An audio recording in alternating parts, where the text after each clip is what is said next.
Okay, I'll get straight into it. The AA preamble. No, I won't. Shall we hold a moment of silence?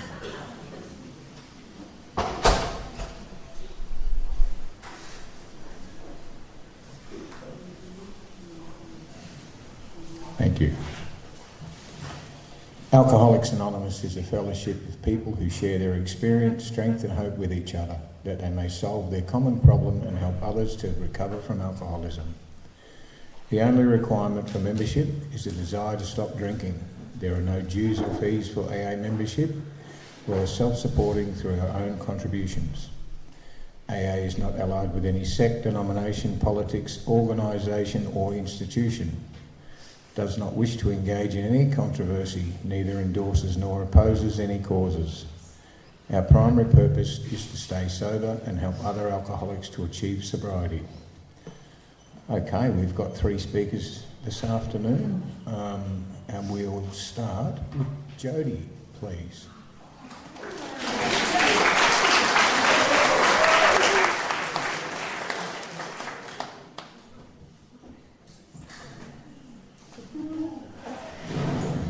It's my husband.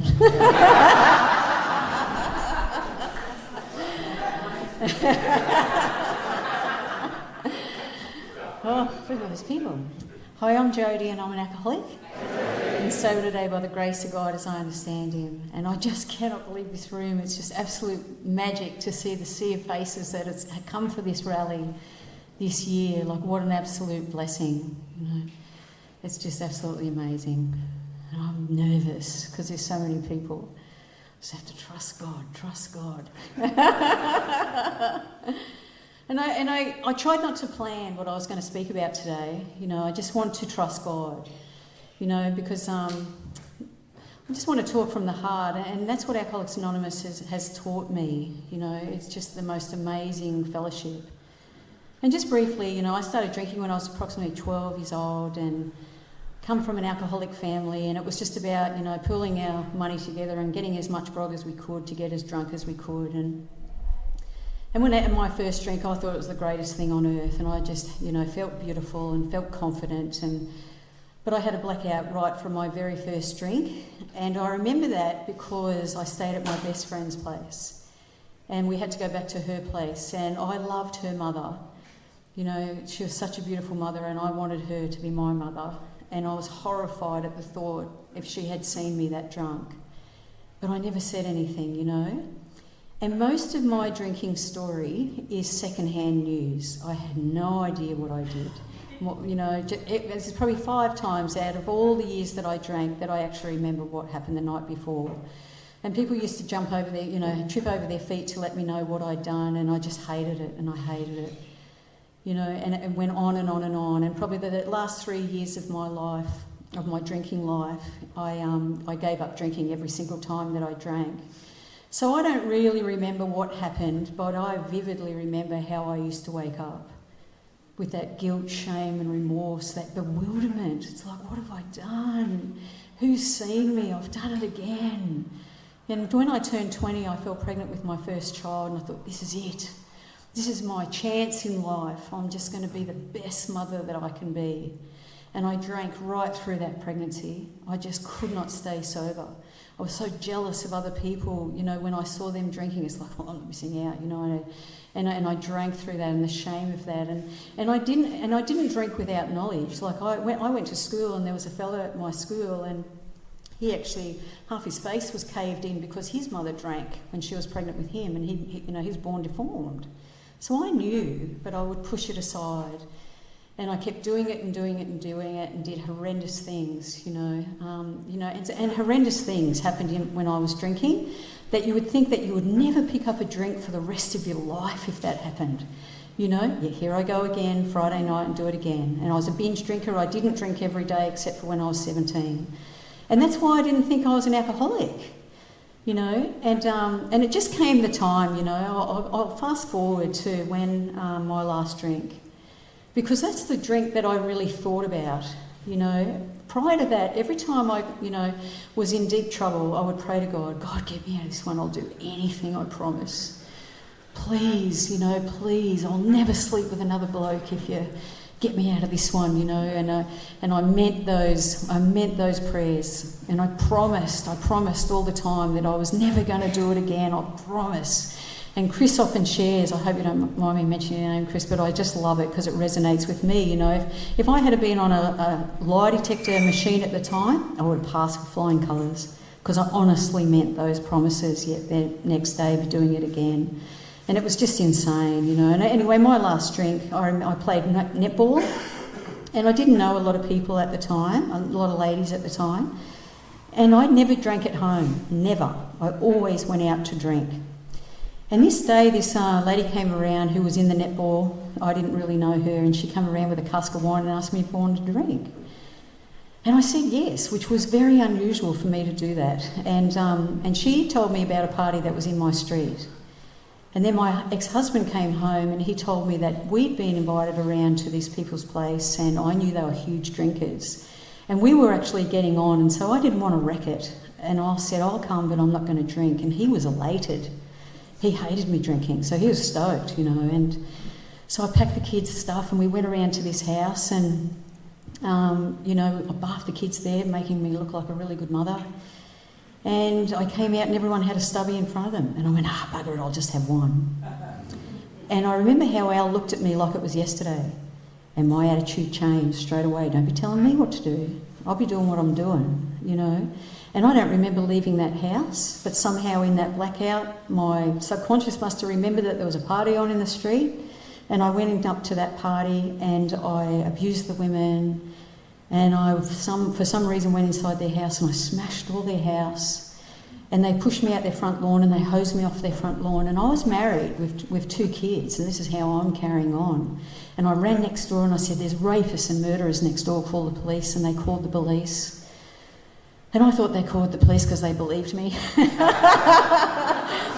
a lunatic on their veranda, And then I remember coming to drenched in a front yard of the last person who was speaking to me.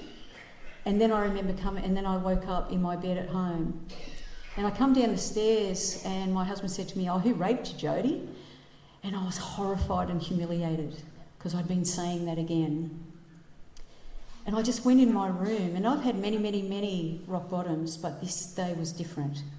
Something happened within me this day. I think there's a difference between a rock bottom and a dark night of the soul experience for me, and I can identify that for me because something was different. And my prayer changed. From that bargaining prayer, I said to God, why does this keep on happening to me? And I had a moment of clarity. It was like, you're hopeless. And I was hopeless. I had no hope. And prior to that, I always had these glimmers of hope. And that kept me sick.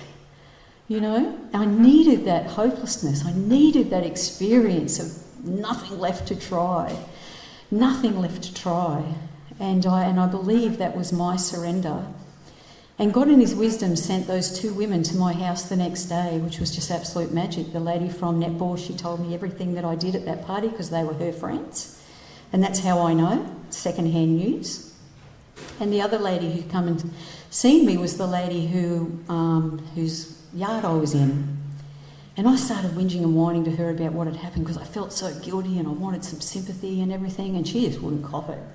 She was an angel. And she said to me, my God, instead of sitting there whinging about it, why don't you do something about it? And she gave me a phone number of her sister-in-law who just lived around the corner, and she gave me her number and said, give that lady a call. And I gave that lady a call, and she came around to my house within half an hour with a letter to a woman alcoholic, and told me that she'd pick me up that night for my very first meeting. And all this time I have no idea that I'm an alcoholic, which is just ridiculous, but anyway, that's what it was. And I was pretty happy about that, and my ex-husband came home, and I said, guess what, I'm going to go to AA tonight. And he said, I don't give an F what you do, but you're never drinking again. And I changed. It's like, well, I'm not going. But I knew that I had to go, and I'm really grateful that he didn't support me because I could never use it against him. I had to come here to these rooms, to do this for me. And I was fortunate enough, to be loved long enough to have pain long enough to be in the fellowship, to be extremely teachable. And I had a sponsor who was of the variety of the page 292 in the big book, where those members went through the steps very quickly, through 3 or 4 hours as the program was at that time. And he showed me how to come in contact with God, you know, and I just got on my knees and handed my will and my life over to the care of God as I understood him, and I had a massive spiritual experience. And that experience took me through like a tunnel in the universe with no walls, and that's how I experience God, in spaciousness and consciousness. And I've never heard of that. I've never read a self-help book. I've never gone to anything. I don't know anything. This is not from my imagination, because I wouldn't have known how to imagine that. And that was God. And I was so grateful that I'd finally experienced God. I kissed the ground. God is really real. And I went through the steps and they changed my life. And I was so happy. I was so elated, you know, to find out that, you know, the root of my problems, all my life I wish that I could have another turn. I wish I could be born again and have another go, because I wrecked this one so much. And I believe that's what Alcoholics Anonymous has given me.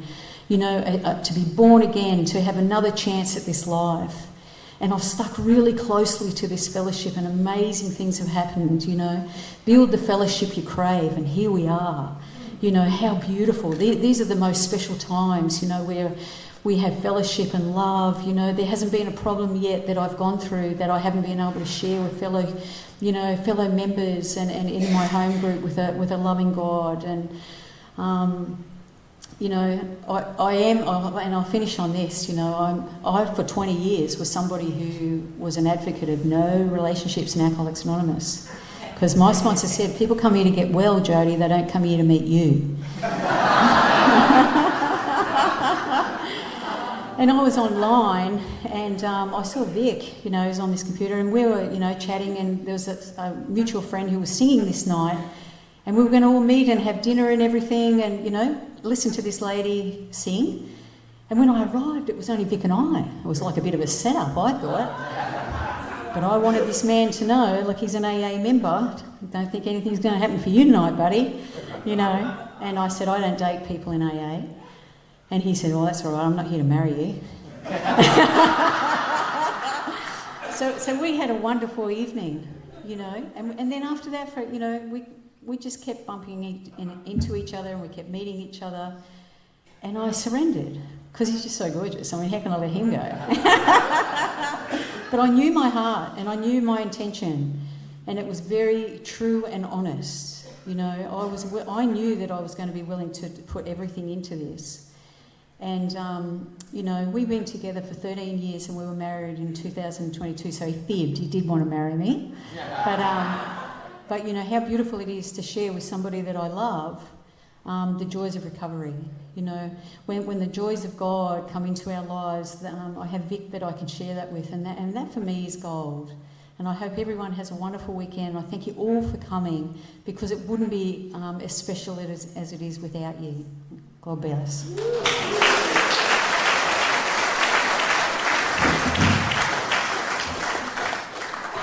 Thank you, Jodie. I think I kicked a goal. Our next speaker is fellow who's had very, very big impact on my early recovery. I'm really glad he's here. Pete?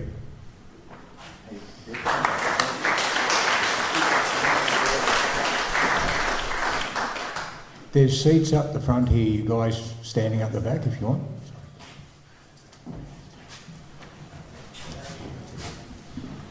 My name's Peter, I'm an alcoholic. Very glad to be here. I'd like to thank the committee for asking me to speak. Thank you, Jodie. What a great turnout. I came here last night. Vic asked me if I would share. I did my utmost best to say no. I squirmed and I wormed.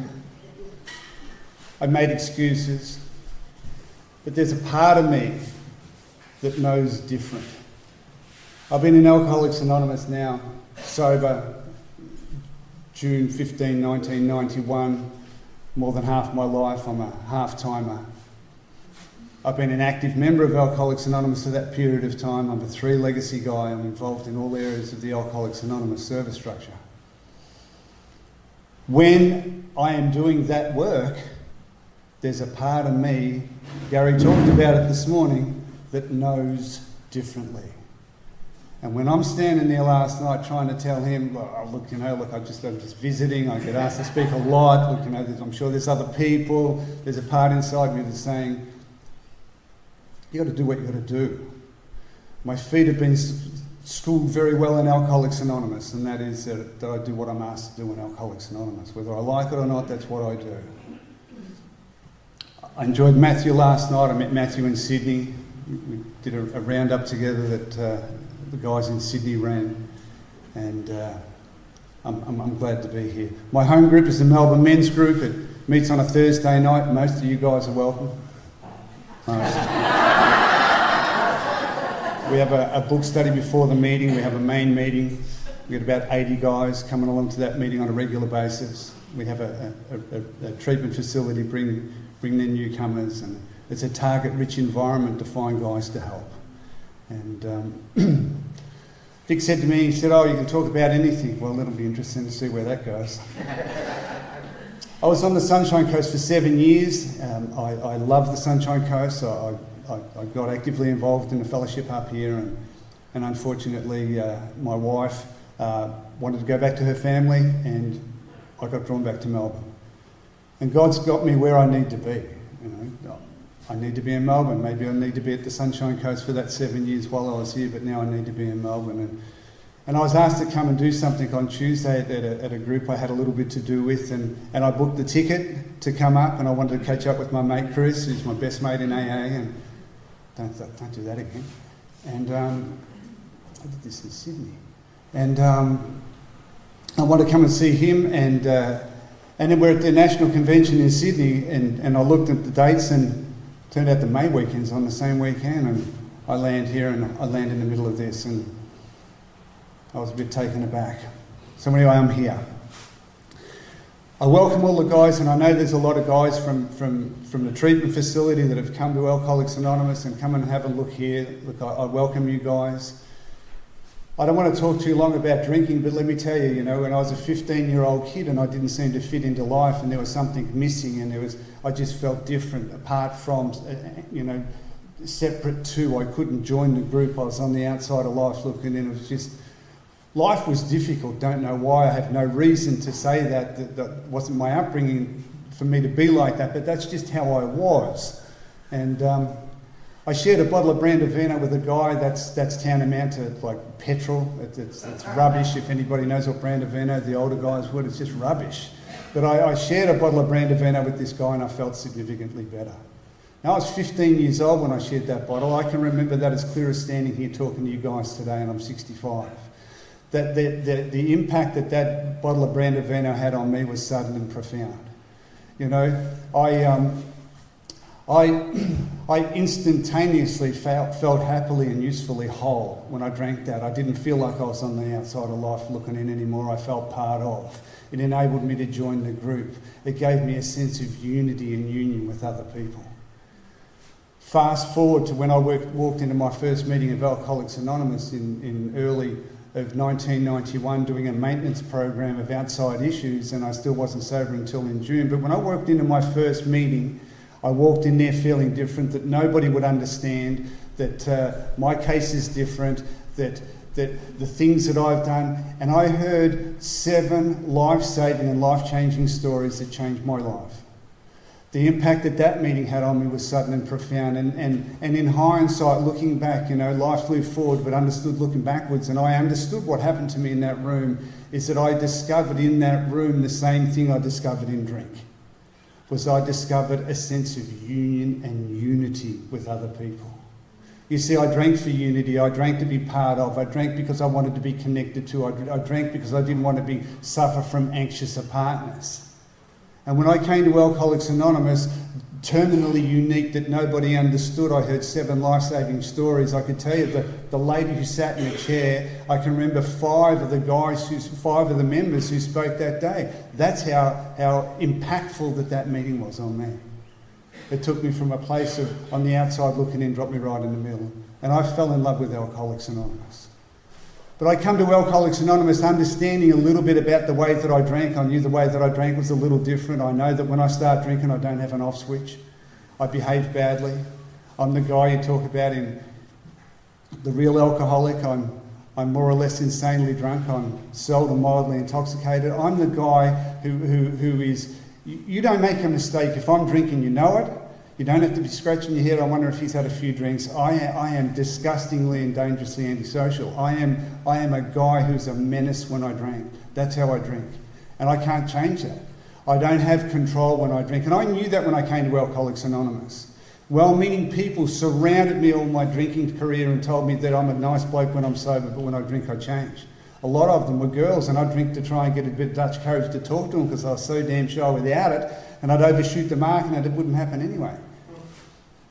I didn't drink because I was a drinker. I drank because I liked the effect produced by alcohol. And my problem wasn't so much when I drank. My problem, like Jody talked about, my problem was the next day finding out what I did do when I did drink, and it was never pretty. No one ever came up to me after the night before and told me how useful I'd been the night before. No one ever.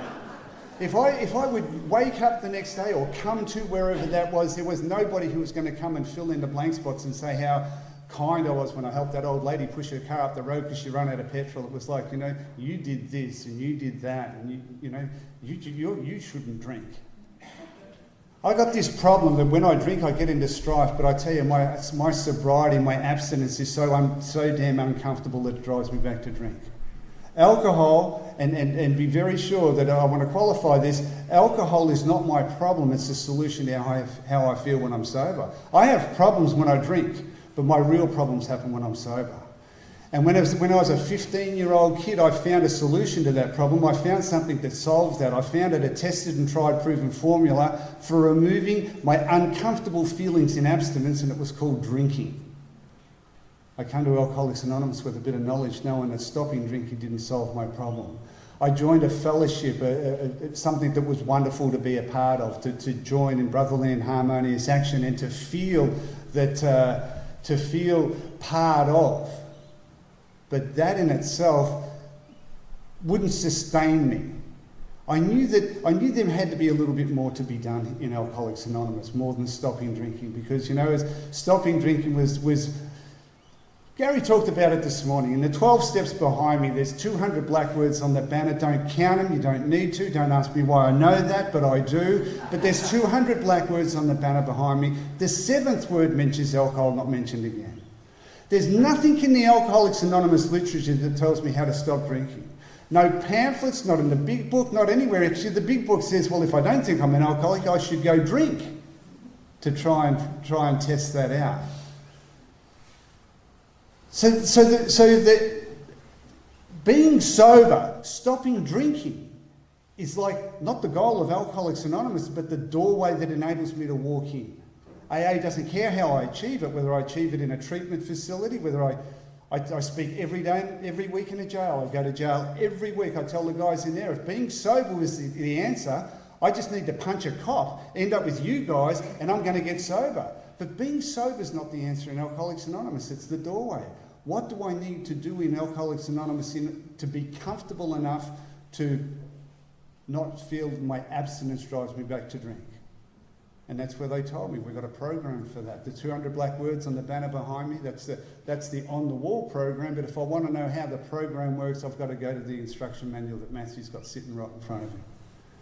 To go through that with somebody who's properly armed with the facts, who can explain that process to me and show me how to work that program, will do for me what alcohol used to do quickly. That little bit by little bit, through taking those actions, I'll get to try and somehow, one of the young girls spoke about it before, is remove those blockages. You see, because I don't think that what I'm looking for in Alcoholics Anonymous, I don't already have.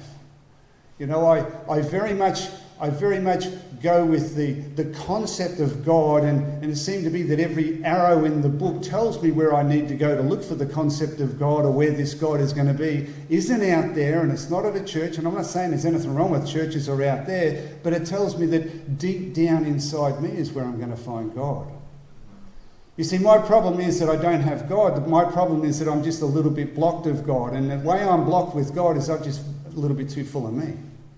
And the only way I'm going to find God is somehow by shrinking me.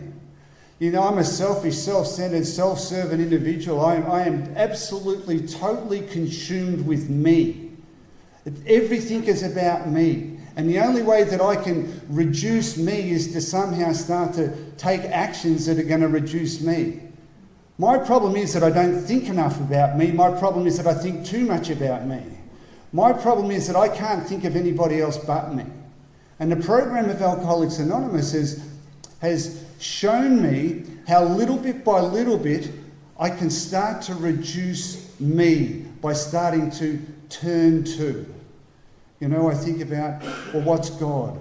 God's like my father. My father died when I was 16. I became a destructive drinker at that point. But I would go to my father and with my hands, and I would turn my hands towards my dad.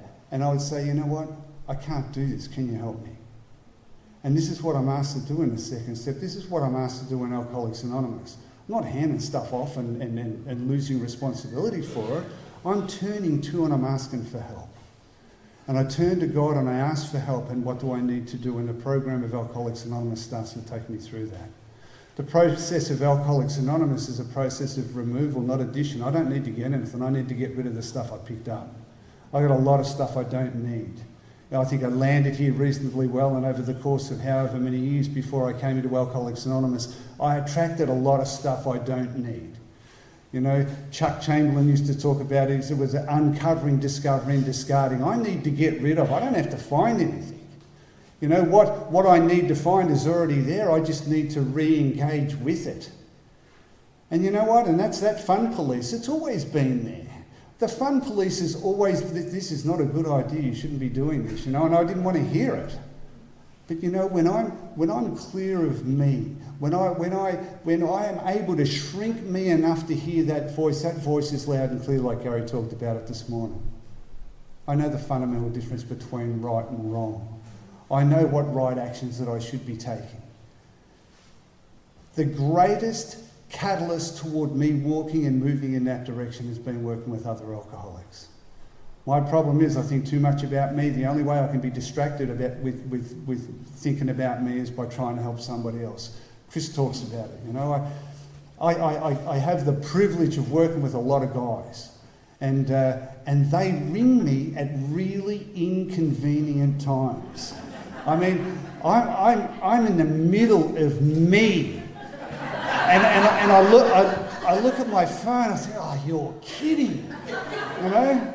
And this guy's going to bang on, and I'll answer. I might even put it on the machine, and I'll answer, and I go, and because they don't understand how busy I am and how inconvenient it is for me to take that call, because I'm busy. I'm busy thinking about me. I'm busy thinking about my worldly clamours that I may or not have. Or the want of, that I need a bit more of this or another one of those or a shiny one of that or more of this. See, I'm busy. And the only way that I can get relieved from the bondage of me is through being distracted from me. And God makes people turn up in my life. God puts people in front of me that stop me from thinking about me just long enough to get some peace.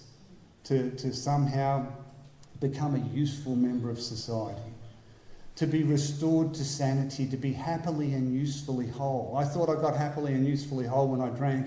I found in Alcoholics Anonymous that coming here, doing actions that would not make any sense to anybody that's got any level of intelligence. I don't see anything in the things behind me to say, where did the girl come from? Where does the money come from? How's this problem? It doesn't work like that. Problems get removed, and I get to live in a world that I'm unconditioned to fit into. Alcoholics Anonymous works because it's a program of helping others. It's a program of action. I don't help others. I don't give it away to keep it. I give it away to get it. This is a self-help. This is a help others program, not a self-help program. You know, this is only given to me when I'm prepared to try and share it with somebody else. I'm so pleased to be here. I didn't want to get up and speak. Vic, thank you for asking me. Jody and Vic, you've done such a great job with this convention, and I'll leave it at that. Thanks.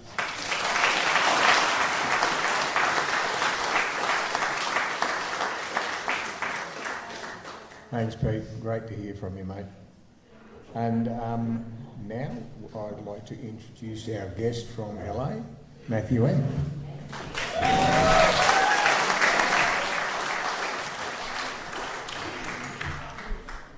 Thanks, Vic. I'm Matthew Mitchell. I have alcoholism, and such a pleasure. Hey, for you guys standing in the doorway, there's chairs up here in the front. You guys in the doorway, there's plenty of places to sit if you want to sit. I told my story last night. I've had a wonderful time at this conference. Jody, thank you so much. And I'm going to talk about the third step. I heard there was going to be a lot of people from recovery houses here. And I think the third step is kind of confusing and ambiguous, and it's hard to figure out what it actually means. So I wanted to do a talk about the third step. I did want to point out something I noticed.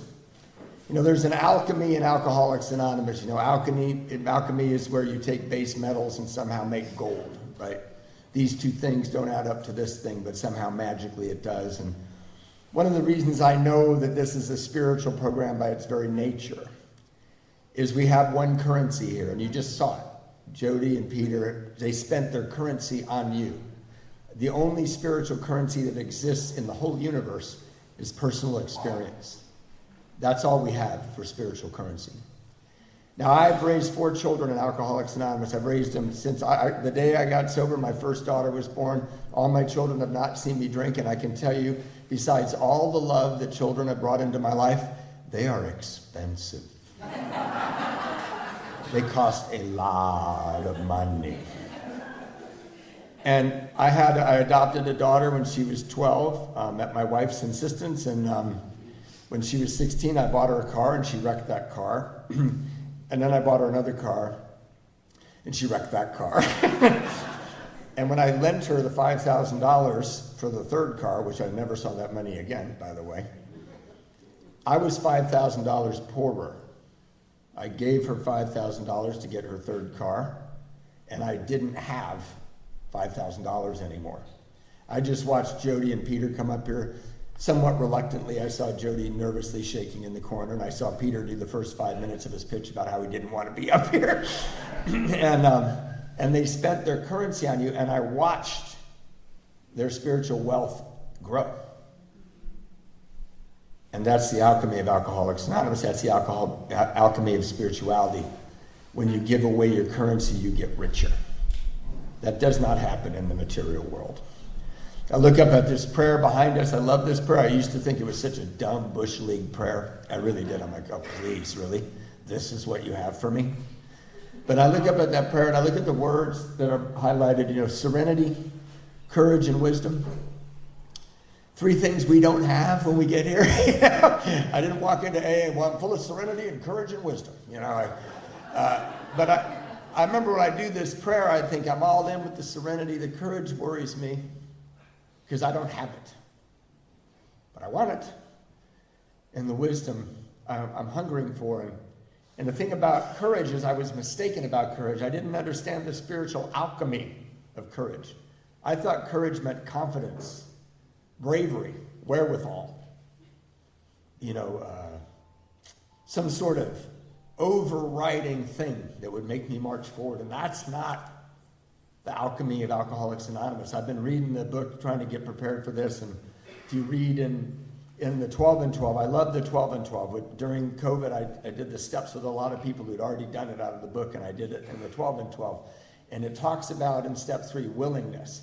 And what's the opposite of willingness? Obstinance. No. The opposite of willingness in the 12 and 12 is self-will. But when you get this book together and you read it all the way through, there's two things that add up to courage, and they're not confidence and they're not, righteousness. It's willingness and humility equal courage. And I didn't know that, but I can do that. So I want to tell you about my experience. I want to give you my currency on step 3, because I know that you guys in that big clump in the back from the sober living houses are like, yeah, okay, I'll give my will and my life over to God. And you walk away going, what the hell does that mean?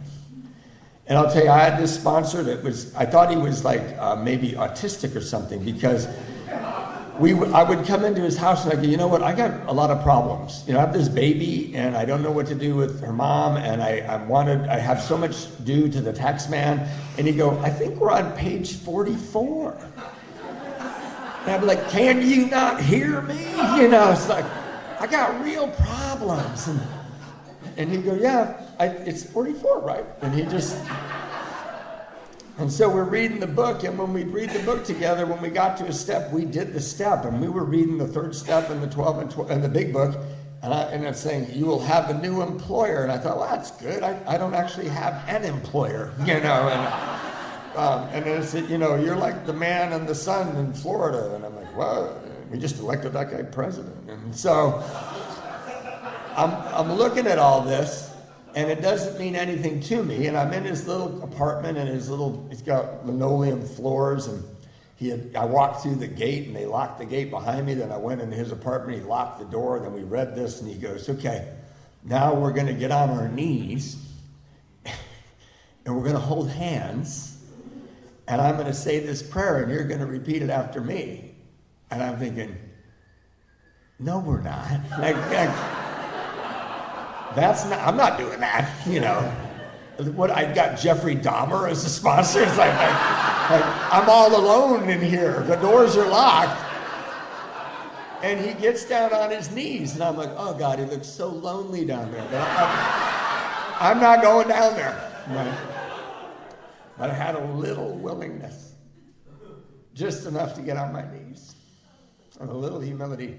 So now we're holding hands and making out on the floor, I mean, if you're kneeling and holding hands, you're like this with someone, and he said, God, I offer myself to thee. And I said, God, I offer myself to thee. And he said, to build with me and do with me as thou wilt. And I'm like, to build with me. And I'm like, how long is this prayer? And, he says, relieve me of the bondage of self. And I thought, oh my God, really?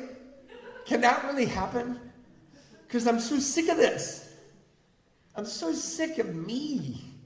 And I remember having a visceral reaction when he said, relieve me of the bondage of self. I thought, please, God.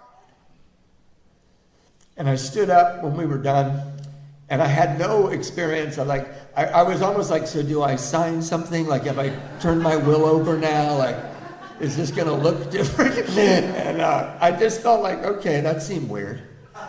Yeah, I just want to tell you the truth. I want to tell these people in detox and in sober living the truth. It feels weird. I don't know what it meant. I was 70 days sober or something. I got my car. I got my dad's car because I was such a badass. And I drove home, and I thought, Matthew, you just did something that made you really uncomfortable, that you didn't understand, because you don't want to live the way you've been living. And that's this whole program. A little bit of willingness, a little bit of humility equals courage. And what that courage meant for me is I just had enough willingness and enough humility to have the courage to write a 4-step. I had enough humility and enough willingness to say that 4-step, to do a 5th step. But I want to talk to you people who are newer and talk about what it really looks like. When I got sober, if you were here last night, I'm living with my mom and my dad, which I didn't want to do. My mom's dying of cancer. I have a baby with a girl across town, and I don't care about your judgment. I'm just being honest. I didn't love that girl. I never loved her. And I have this baby with her. That's not the example I was given. My mother and father were good people. They raised me better than that. But I have this baby. The only job I could get, because I had such a terrible resume, is I was stacking newspapers on a loading dock, and I have 2 degrees. So a little bit after I did this 3rd step on the floor of my sponsor's kitchen, my brother said, hey, I got a job interview for you. I go, that'd be great. He goes, yeah, it's a warehouse manager, and it's a salary job. And I thought, oh, God, please, please, right? So I got to back up. Before I got that job interview, when I was 60 days sober, before I did my third step on the floor, I was walking into a meeting with my sponsor, and he had given me a ride because my dad's car wasn't available that night. And I'm walking with him, and I go, I love my daughter so much. I can't believe how much I love Phoebe. I thought it was terrible, but it's great. And he just walked by me. I'm like, I did not know he was deaf in his left ear, So I'm so insecure. I'm looking at him across the room, like, please smile at me. Please, validate me. And he didn't. And then we were leaving to walking back to his car, and I go, you know what? I don't think you understand how much I love my daughter. And he goes, oh, please. Can you please stop it? And I said, what? And he goes, how much child support do you pay?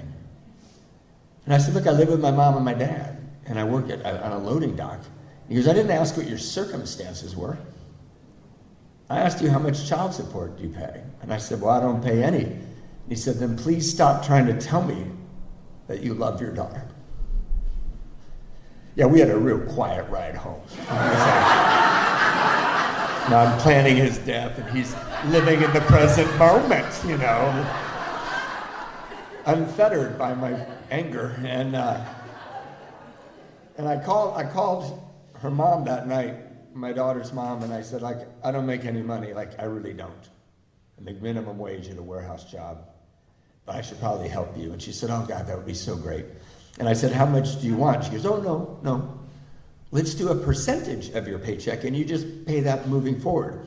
She was betting on my horse. She's like, I see potential in this boy, and so I go, okay, whatever. And she named a very reasonable percentage. And honestly, if she'd said I need 98% of your paycheck, my lifestyle would not have changed at all. I made like $400 a week. I was never going to move out of my parents' house. I was never going to have a car. So I would go over there every 2 weeks, and I'd pay the money. Every 2 weeks. I had to go every 2 weeks because I couldn't get a bank account. I had to go cash my check.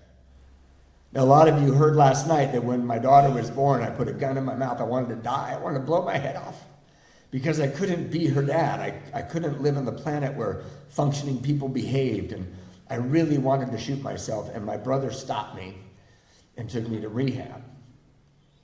So I took this every 2 weeks. Every 2 weeks, I took the money. And then when she was a year old and I was a year sober, her mom was going to take her off to college with her. And I was playing with her, and I said, Phoebe Rose, I'm your father. She was standing on my knees. I remember this day. And she's smiling. She's banging her head against me. She was just so amazing. And I said, I'm your dad. I'm going to be your dad as long as I'm alive. I'm going to, take you to your first day of first grade. And I'm going to buy you a car when you're 16. I didn't have a car at the time, but I had 16 years, 15 years to figure that out. And I'm going to pay for college. And again, I don't have any money. And I'm so delighted to be your dad. And a year before that, I wanted to kill myself. And something intervened. This power we talk about, God shows up disguised as your everyday life. Paula Darcy, a spiritual teacher, says that. And my sponsor said, pay child support or stop telling me you love your daughter. He was what God showed up as. And this love and honesty and integrity was building up in me slowly. And the reason I bring that up with the third step is because I didn't think I could possibly pay child support. I had no money. And when you hear child support, it sounds like a substantial thing that real people do. And somebody told me to do it. I knew I couldn't do it, and I did it anyway, and that's step 3. So my brother gets me this job interview. I'm working at this loading dock. I go to the job interview, and I learned something about myself. When I don't think I'm going to get the job, I interview really well. I'm sort of detached from the result. I'm like, whatever. But my resume was so bad. And this guy interviewed me, and I just candidly answered the questions. Who would have thunk? And he goes, wow, I think you're the guy. And I go, really? Have you seen my resume? I played in a band for 12 years. I got disappeared, And he goes, no, I think you're the guy. You're bright. You answered the questions. And he told me how much money I was going to make in my salary. And it was 400% more than I made. And I said, oh my God, God's will, God's will. I was so full of God's will, you know. And I ran out of there and I went over to my brother's work. My brother had a business near the airport. I told him I got the job. He goes, that's great. When do you start? And I said, I start Monday at 6 p.m. And he goes, what? I got it, Monday at 6 p.m. It's from 6 to 2 in the morning. It's a swing shift warehouse manager. He goes, but your home group is the Monday night men's night. And I go, yeah, so? And he goes, it's every night? And I go, well, 5 days a week. He goes, but you go to the Tuesday surf and sand step study. And you go to the Wednesday meditation meeting. He said, you can't take that job. And I went, okay, Mr. AA, you know, like, this is God's will. You can't even see that this is God's will. So I ignored my brother, and I drove home. I took a shower, I went to my home group. My sponsor standing out there said, hey, I got that job. He goes, well, that's great. When do you start? And I said, next Monday at 6 o'clock. He goes, 6 in the morning? I go, no, 6 p.m. And he goes, you can't take that job. And I didn't take that job. Willingness plus humility equals courage. That's the alchemy here. Do you know how embarrassing it was to go back to that loading dock and make minimum wage? Knowing I walked away from that salary? But last night I talked about walking up at my parents' house and having this perception that was polluted by my fear and my guilt and my judgment. And I had realized my perception wasn't that good. And when two men who only loved me and had no agenda for me said not to take that job, I had enough willingness and just enough humility to not take that job. And that's step 3. That's when it really counts.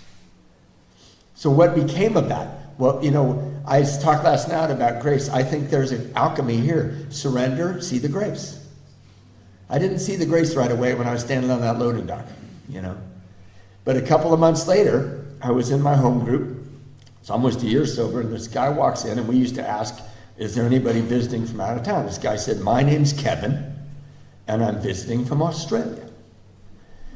And I had just been outside telling my sponsor that I prayed that 3rd step prayer, relieve me of the bondage of self. And he had just said to me, why didn't you help God out? And I go, well, how do I help God relieve me of the bondage of self? He goes, why don't you go do something nice for somebody and don't tell anybody? And I actually thought, why would I do that? You know, I hadn't learned like Peter knew already, right? So I went in there. This guy says, my name's Kevin. I'm visiting from Australia, and I'm going to come once a month for a while. And I thought, I'll remember that guy's name next month, and I'll be relieved of the bondage of self through my great altruistic acts, right? So I go to 3 more meetings on Monday night, and the 4th time I'd forgotten all about Kevin, and in he walks. And I recognized him because he was wearing a suit, right? And we don't wear suits. It's a beach guy meeting. He comes in, and I'm like, that guy's name is Kevin. And I ran across the room, and I said, Kevin, welcome back to the greatest meeting of Alcoholics Anonymous in the world. And he said, you remembered my name. And I said, well, it must be hard traveling. You said you were here last month. You're going to come once a month for a while. And he goes, what do you do for a living? I said, I start newspapers on loading dock. What do you do? You know, and he's like, I don't really understand you. Could you come outside? So we went outside. And he asked me again, and I mumbled through it. And he goes, look. And he handed me his card, and he said, put together your Department of Motor Vehicles. Get your resume together and come to this office and wear a suit. I went, okay. So I did that. And, you know, I was fairly new, and I'm Irish Catholic family, so I had a black suit with a white shirt and a black tie, but I didn't have any black shoes. Now, I don't know if you had these ugly shoes in Australia, but they were called hush puppy shoes. They looked like bricks. They looked like brown leather bricks. And that's all I had my first year of sobriety. But I actually thought, as a newcomer, no one will look at my shoes. So I wore my black suit. I got my Department of Motor Vehicles, which was almost as big as my big book, because I got arrested a lot. And for dumb stuff. I was not a really good criminal. And I walk up, and he opens the door and looks at my shoes and starts laughing. So now my shoes are like 4 inches bigger. Right? I feel like, oh no, they grew. And I walk in, and he goes, I want to introduce you to the head of Human Resources. Her name was Sandy, and she was this beautiful Asian woman. And she floated across the room like, oh. And I go, oh, hi, Sandy. And she looked at my shoes and went, and she goes, go interview Matthew. So I went into her office, and Kevin went into his office. He had this beautiful corner office on Century Boulevard, and I saw him go in there, and I sit down, and she's looking at my resume, she's looking at my Department of Motor Vehicles, and she's looking at my shoes. And now I got giant red clown shoes on. Like, why am I here? Please let me just disappear. She did not ask me a single interview question. She went into the office behind me, which was Kevin's office, and I heard through the wall, he's not gonna fly the damn planes, he's gonna put people on them. And I got relaxed. And she came back in shaking and said, we're gonna hire you. And I haven't seen Kevin for 30 years, and he's sitting right over there.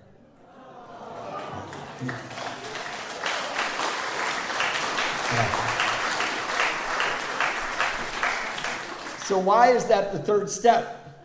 I didn't go, hey, that guy is a big executive in an airline, I'm gonna go hustle him for a job. I tried to be nice to somebody for 5 minutes. And God went, oh, finally, he's getting it. And I got this job. Best job I'd had yet in sobriety. And all of you were here last night. It led to my wife. Surrender, grace, love. Surrender, grace, love. So the second step says we came to believe in a power greater than ourselves that will restore us to sanity. And the third step is we turned our will and our life over to the care of God. Can I turn the page here? Because that's something I want to not forget. So my wife and I were married for 6-7 years, and she had a massive stroke caused by a massager on her neck. It tore the inner wall of her carotid artery. She was 38 years old. We had a 1-year-old and we had a 4-year-old, and Phoebe was 7 or 8. And she was, in that instant, permanently and severely disabled. And I had just gotten a new job. I finally got a job I was good at. I was going to become a drug dealer. I got a job in a pharmaceutical company and cardiovascular medicine, which I knew nothing about. I totally BS'd my way through the job interview. And I'm supposed to go to training in 10 days. And she's in ICU, and they're not sure she's going to make it. And when she had that stroke, I called my sponsor, I called her parents in Wales, and I called my sister because my parents had passed away. And I jumped in this ambulance, and I left my 1-year-old and my 4-year-old in the living room. And the people in the neighborhood saw all the emergency vehicles, and they scooped my children up. Philippa is the center of my life. She has never not been. And we'd only been married 7 years, and she was dying. And I jumped in the ambulance, and we went to the hospital, and they looked at her and said, we can't help her, get a helicopter here. And I live in a big city. They landed a helicopter on the street that Disneyland is on. They closed the street. This is how dramatic this became so quickly. I got in the helicopter, we went to UC Irvine, and they started to try to help her, and they miscalculated what was wrong with her, and they just said, we just have to wait and watch. So I know I got to go to training in 10 days. And I tried to stay in ICU. They wouldn't let me stay in ICU, so I got a hotel room at the Marriott right across the street. I looked at 3 different rooms, so I found the room where I could look and see her. I couldn't be away. So my sponsor came, all sorts of people came, and I was down in the cafeteria in the hospital, and it's getting close to when I have to go to this training at this new job I don't know anything about, and it's in Chicago, and I'm in LA, and that's thousands of miles apart. And I told my sponsor, I go, hey, I guess I got to call them and say I can't come. He goes, well, why can't you come? And I go, Philip is upstairs in ICU. And he goes, oh, what are you going to do, visit her? And I go, why are you being such a jerk? And he said, look, son, she just lost her income. She's never going to go back to work. You just got a new job. Don't be the new guy with problems. We'll visit your wife. You go take care of business. I'm not doing that. I'm not leaving her. I went upstairs. I used to read Pip that book Wicked before it became a musical and everything. It was a really good novel. And I was reading her Wicked, and the nurse came in and interrupted us. And hospitals are so weird. I was sitting next to Pip, and she fell asleep, and the nurse came in and woke her up to give her Ambien. I'm like, she's asleep. Give me the Ambien, you know? And, anyway, I said, when they interrupted us, I said, I was talking to Bill about training. I told him I'm going to call and cancel. And he said I should go. And she goes, why did he say that? And he said, because you don't have an income anymore, and I don't want to be the new guy with problems, but of course I'm not going to pay attention to that. And Philippa was pretty badly damaged back then. Her one eye didn't look the right way. And she kind of looked over at me and she goes, you know, he loves us. He only wants what's best for us. They'll come visit me. You go to Chicago. And I did. And that's the third step. Everything in me told me not to go. I could rationalize and tell myself rational lies and stay in the hospital. But I went to Chicago, and I didn't tell anybody that my wife was in ICU. And now I have been wildly successful in the biotech industry because I went. That was years ago, and I've had an amazing career in this industry because I had enough willingness and enough humility to give me just enough courage to go to Chicago. So I'm restored to sanity. What does that mean? What is the third step? How does the third step introduce me to a God that restores me to sanity? Well, these other steps, right? For sure. They're part of it. But I want to say some things also for the new people. The reason there's a bunch of people at this conference with 30 and 40 years is because there's still a bunch of spiritual food at these things. There's still a bunch of growth at these things. My experience of life, raising children, being a boss at a company, being in AA, is that life is a series of invitations to grow. Everybody's life is, whether you're in AA or not. And I didn't have the tools to accept the invitations to grow. And these steps gave me the tools. But what is being restored of sanity? Well, I've learned some things. And one of the things I learned very early, being sober and getting jobs like Kevin gave me and other jobs, is that stealing and cheating people leads to scarcity. Now, in the material world, you would think, oh, if I take more, because anytime somebody gave me a job, I'm like, they're not paying me enough. I need more. I deserve more, so I'd steal a little bit of this, take a little bit of that. I have 1,000 pens at home from different companies I used to work for, because I'll show them, you know. But every time I did that, I couldn't pay my bills. Now, in the material world, it should be I take more, I have more. But the real world is the spiritual world. And I took more and I had less. Something else I learned that didn't make sense to me was lying leads to loneliness. Now, that didn't make sense in the material world because I lie because I want you to like me more.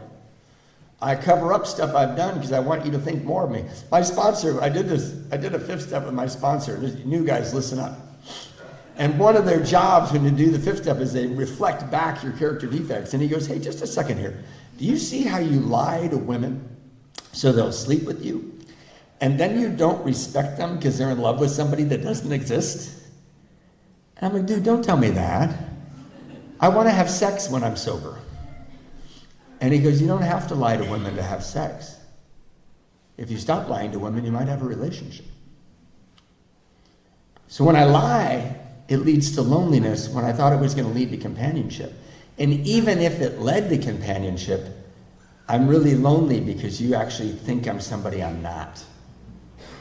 So this is part of this restoration to sanity, right? The other thing I learned is that resentment and fear are straw men. And this is all third step stuff. Resentment and fear are straw men. They're fake arguments that keep my ego running, right? Because when I'm resentful against somebody, I know from my own experience in sobriety and watching you and sponsoring dozens and dozens of people, When I'm resentful against someone, I one-dimensionalize them. I turn them into the thing I don't like. You're that guy that did that thing. Maybe it's their political party, or maybe it's something they said, or maybe it's something they didn't say. And every time I see them or hear their name, I got that one dimension. They're that person that did ... Or they're the person that didn't do ... So I've one-dimensionalized a human being. I've taken away their humanity, all their experience, all their potential, all of their wisdom, all of their fears and their loves, and I've turned them into something that doesn't exist. I'm now resentful against something that doesn't exist. That's a straw man. I don't do it on purpose. It's a knee-jerk reaction from my ego to protect itself. But I live with it. Now I walk around resentful against a bunch of fairies, false little creatures I made up in my head, one-dimensionalized human beings. There's no such thing. I don't know about you guys. You guys probably think, oh, I don't do that. Really? Have you driven? They have BMWs here, right? BMW drivers are jerks, right? Everybody agrees. Right? So you're on the freeway and you go, that jerk in the BMW. Guy pulled in front of me to get off the freeway. That jerk, sorry for anybody who's a BMW driver. You'll outgrow that. But they pull in front of me, and they pull in front of you, they're that jerk in the BMW. No, they're not. There's some guy just coming home from work. Maybe he can't wait to see his brand new baby. Maybe he's got to make amends to his wife. Maybe he's almost running out of gas. But they've turned them into the jerk in the BMW. They don't exist, and I'm wasting my spiritual value by thinking about them. So what's fear? I one-dimensionalize God. I take away all the omnipresence, all the omnipotence, all the love I've experienced for the last 32 years and before my sobriety, all the interventions in my life that have changed my perceptions. And suddenly I have this new thing that God has no dominion over. I've never met anything that God has no dominion over, but every few weeks I got some big new thing, and I one-dimensionalize God. And being restored to sanity and realizing those things is called spiritual freedom. And if you're new here, I want to take the mystery out of all this. I have a sponsor I love dearly. I've sponsored him for a long time. I officiated his wedding, and this guy is a spiritual titan. He meditates 3 hours a day. He does service for people. He has 2 children. He runs his own company. He's always at peace. And he said to somebody, I was listening to him, and he said, stop complicating it. Spiritual means the spirit you bring to the ritual. Just start with that. So what's that look like in the third step? I'll give you an example. I had this guy. I've had these people stay at our house. I sponsor people sometimes. They don't have anywhere to go. I had a guy named Barnyard Tim in my Airstream trailer for a year, right?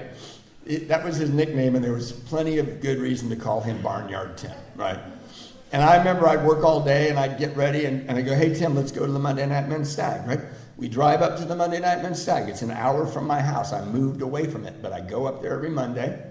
Tim's there. Tim walks over to where he usually sits. I go where I usually sit. And man, the music is playing every Monday night. I hear somebody be painfully honest. I feel the love for that person. I hear somebody else talk about the way a step changed their life. I see the growth in the room. It's just a symphony of that currency.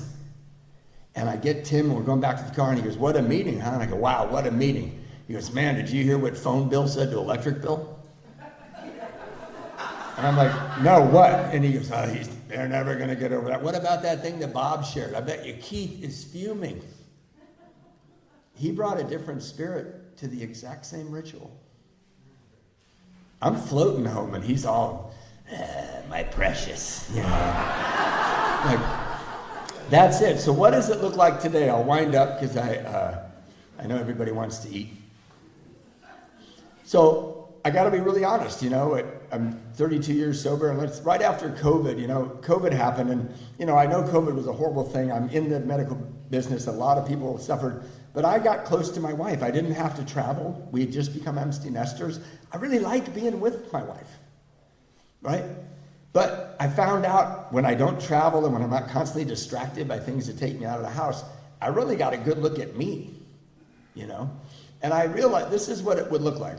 I'd wake up in the morning and open my eyes, and the voice would say, "You will never have enough money to retire." And I'm like, Jesus Christ, I just opened my eyes. And then I'd sit up and turn and they go, you know, Pip's gait's bad. She's going to end up in a wheelchair, so even if you do retire, you're not going anywhere.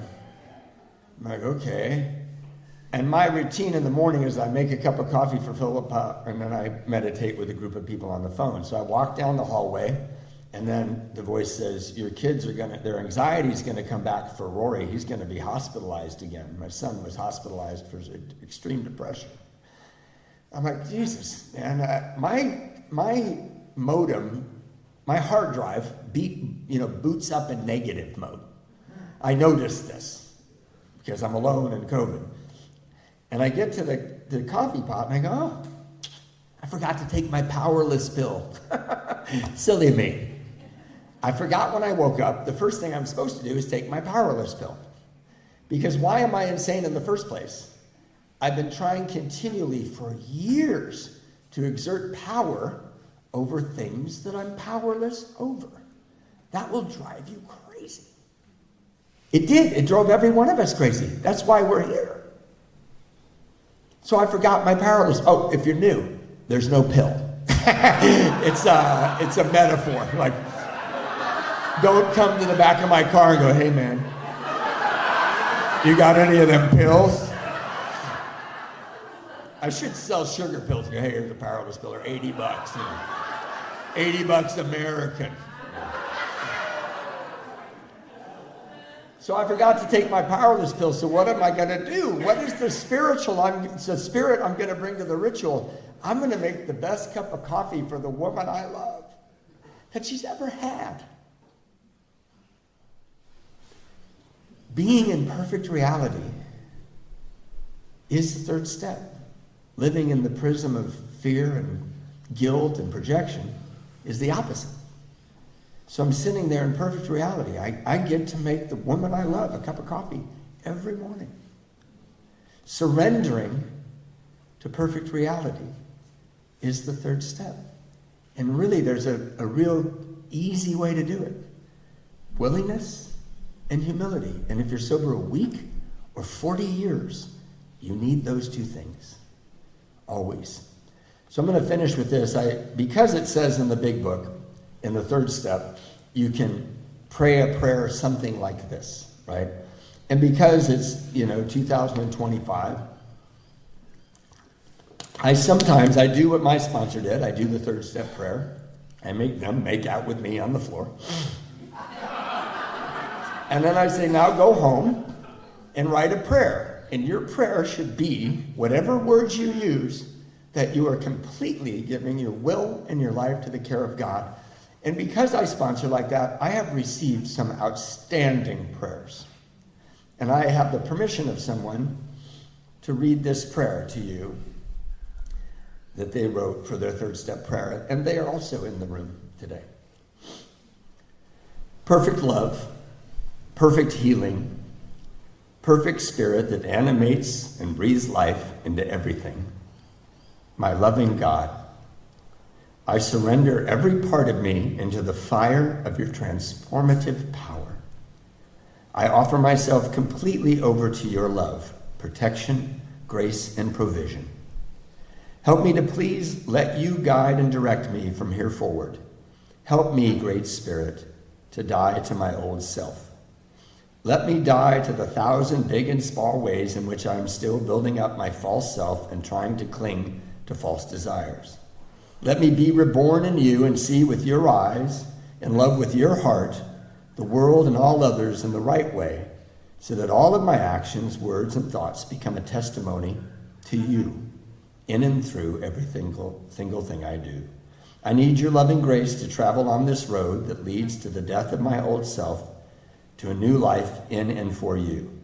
I pray for a servant's heart, a transformation of mind, and my relationship with you to become my guiding force.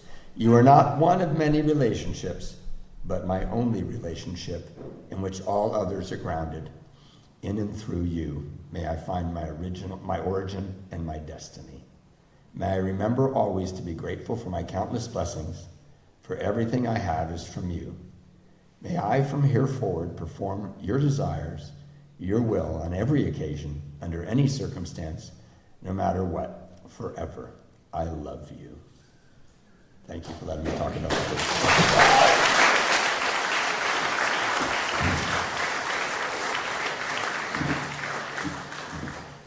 Thanks very much, Matthew. We've still got some time left, so could we like to hear from Kevin, Matthew's friend from back in the day?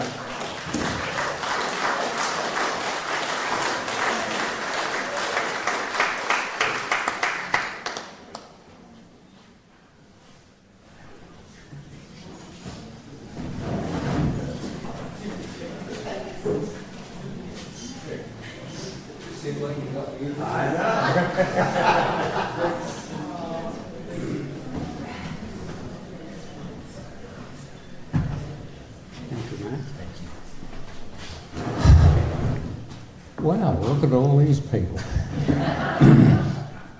I'm Kevin, it rhymes with heaven, and I'm an alcoholic.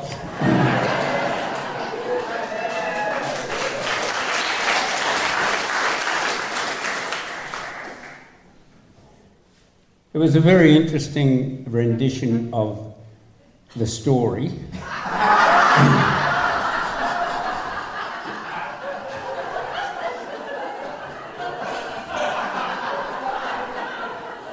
Which I will tell you I have no recollection of whatsoever.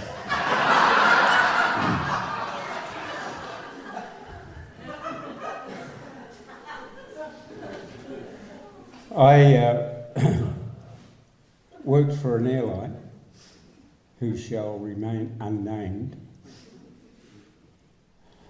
and I spent 20 years in the US of A, sometimes known as the exciting states of America. In that time, I moved mainly home base between Los Angeles and the San Francisco Bay Area.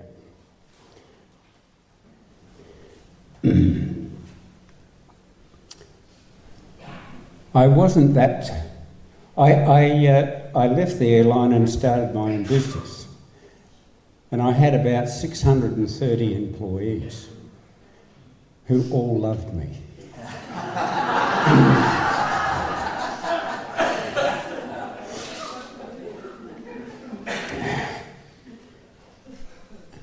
But I was into sobriety, and one thing that I noticed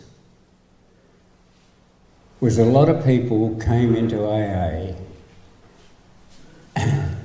and they had no support outside of AA. They were lacking in jobs, homes, some of them were homeless. So they didn't have a lot of support structure in the real world outside of AA to help them maintain their sobriety or in fact progress into their recovery. I went to a lot of meetings. I was quite active back in those days. You may not believe it, but I was a young and virile person.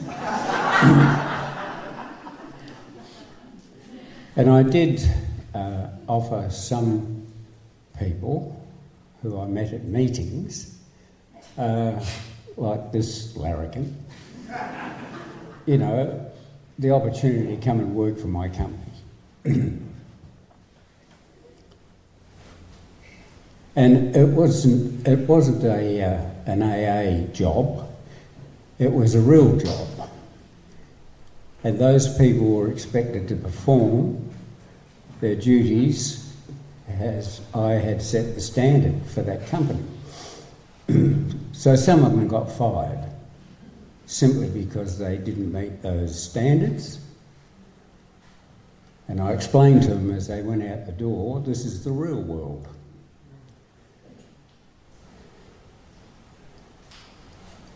And in the case of Matt, he was pretty good at his job. He was so good that he left.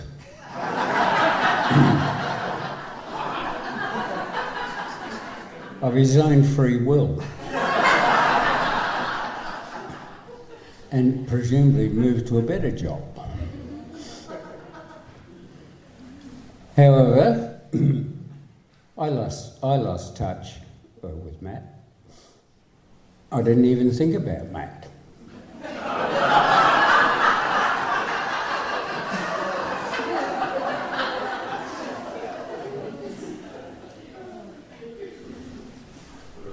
I knew Matt's wife. She worked for British Airways.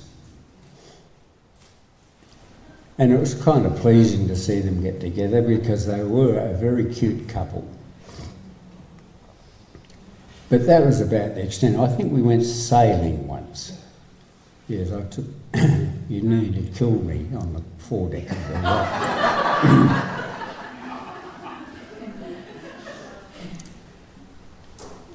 And then I returned to Australia after 20 years because the United States medical health insurance situation is an absolute disgrace. And I couldn't get any health insurance, and I was quite sick, in ill health. So that was the primary reason for coming back to Australia. And I finished up in Noosa, and a young lady in our group said, "I've just listened to a tape from a guy called Matthew, and he mentions you." And I thought, she's back on the piss.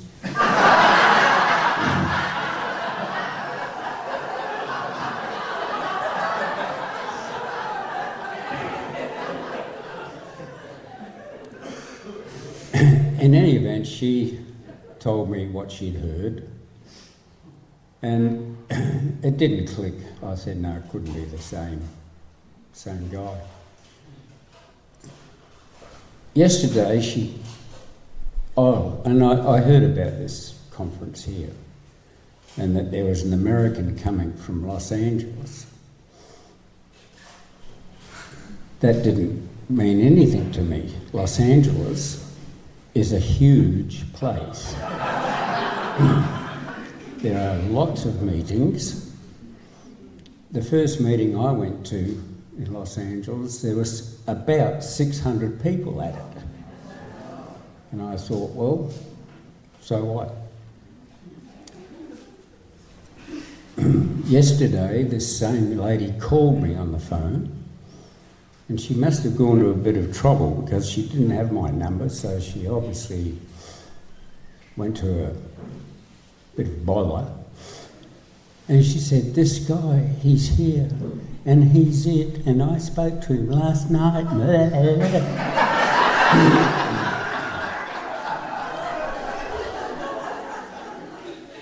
And he's all excited because he's been looking for you.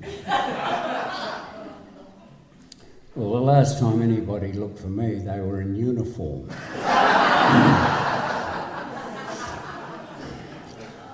So here I am today, and I'm delighted to see Matt, because there's a message for all of us and for me. Our job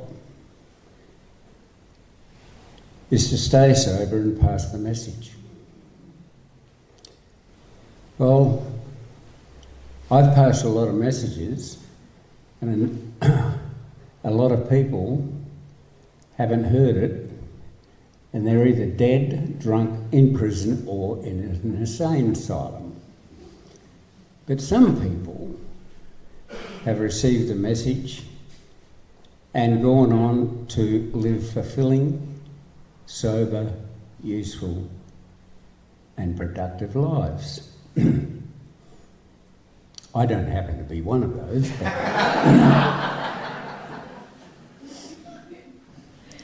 but Matt is a wonderful example to me and an inspiration to me of what this program is really all about. 4 children, been married for a long, long time, and travelling all the way to Australia to be our special guest at this convention. And it's wonderful to see him. I will never invite him to go sailing while he's here. But I'd like to thank you for being, after all of these years, it's a God job, is what it is. Over 30 years since we've seen one another. And I won't say, oh, it's just like yesterday. Because it's not. But you're an inspiration to me, personally, and I'm sure, hopefully, to a lot of people that are here tonight. So thanks for coming, and thanks for asking me to speak.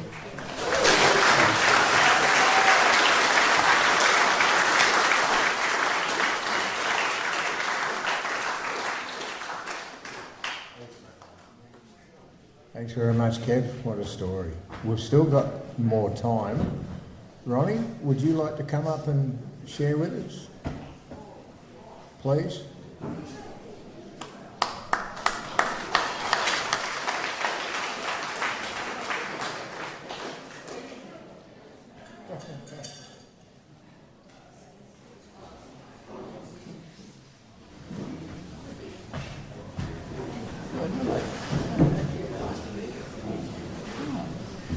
Wow, oh, I'm a bit emotional after everybody speaking.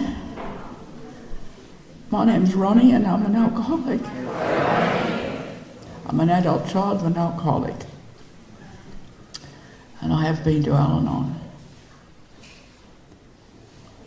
I came into the rooms when I was 38. I grew up in New South Wales in the Hunter Valley at a place called Newcastle.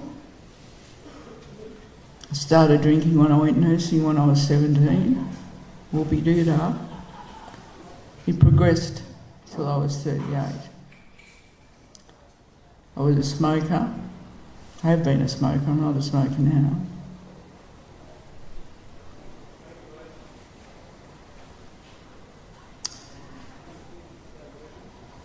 I was in a lot of pain, like we all are when we first come in.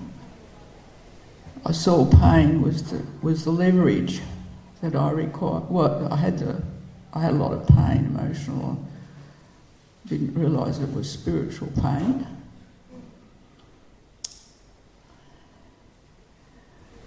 I went to a meeting in Tamworth when I relocated my work. And I'm not going into the details of how I got to that AA meeting because it'll take too bloody long. But that meeting in Tamworth, in those days, you could smoke. That's how long it's been. And a man told part of my story. He lived in Werris Creek and his name was Ray. And I could see the mongrel in him.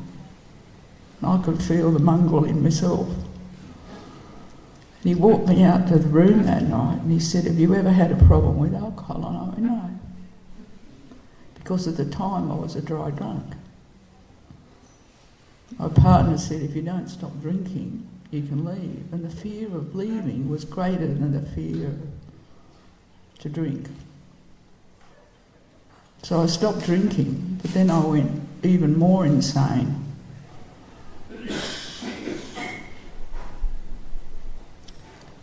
So I called out to AA because I'd read an article in a magazine while I was waiting for the dentist years ago. This is the Grace.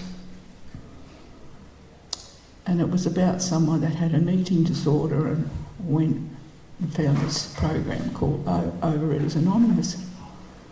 And I'd identified with it because I'd given up the drink, but I picked up the food. I picked up the food with a vengeance because I couldn't pick up the alcohol. It had the same effect. So I went up to AA into the office and I said, I need these steps, can I buy them?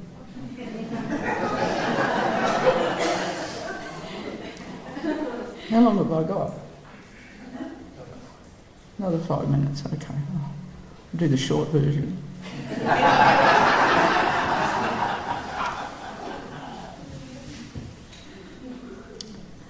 And they said to me, you don't look like you've got a food problem. I said, mate, you don't look like you've got an alcohol problem either.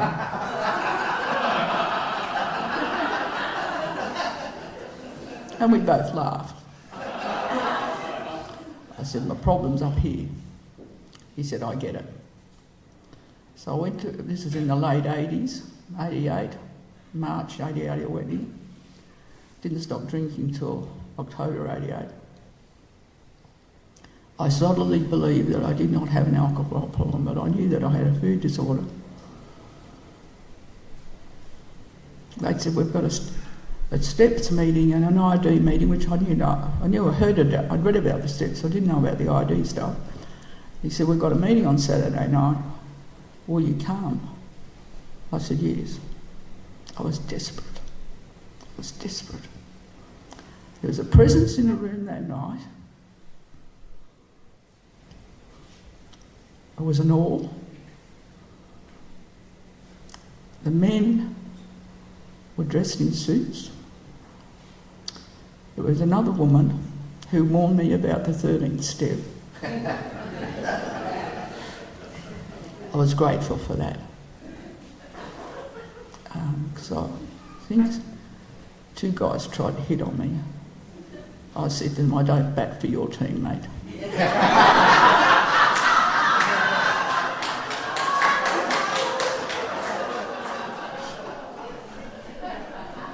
I bat for the other side.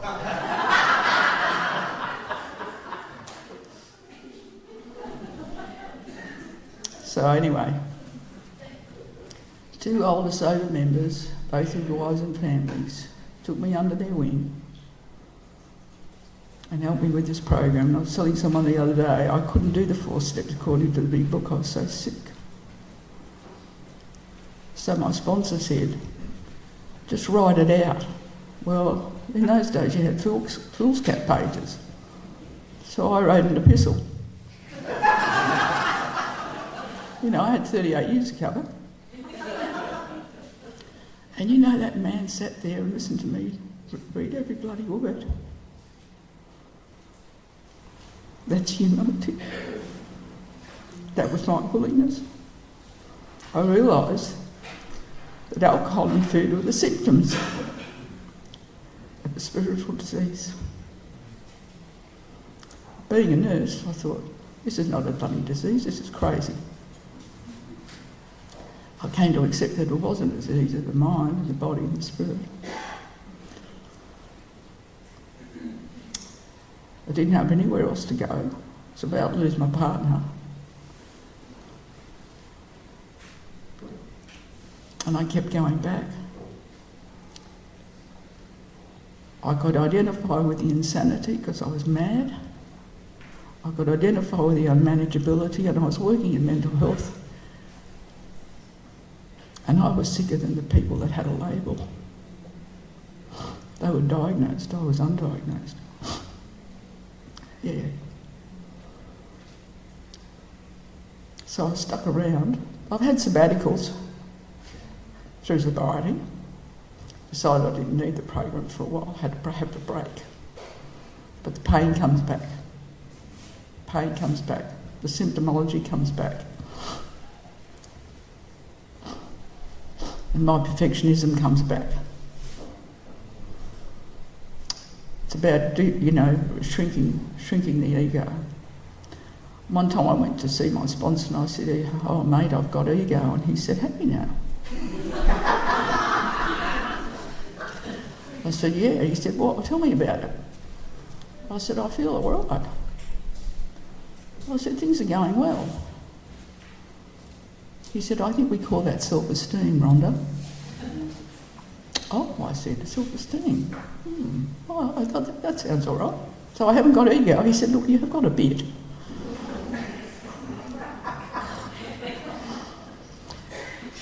But I've been in this program for a long time, and one of the things I read in a book by an alcoholic called Al Berger, I have a growing up disorder. I have a serious growing up disorder.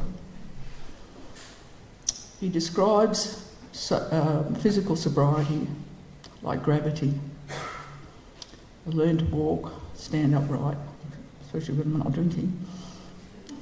And once I'm physically sober, I've got physical sobriety, but it's the other half of the first step, is that I don't have emotional sobriety. And he talks a lot about that, about the disease of not growing up, of not becoming mature. That's why I keep coming back. Because inside, I still have those isms, which are incredibly painful, because I'm so judgmental, so intolerant, so impatient, that I'm always pointing the finger. And with meditation and contemplation and prayer and the steps and helping others, I've been able to turn down the dial. And Herb Kagan in America, another AA member, is that you walk to the light. You're in darkness when you come in. I was in a lot of bloody darkness. So with the program, I've turned up the light's come, and the darkness has gone down, and the depression has lifted, but I can still go back there and reminisce if I don't do the work. So I better keep quiet now, and I thank you for asking me to share.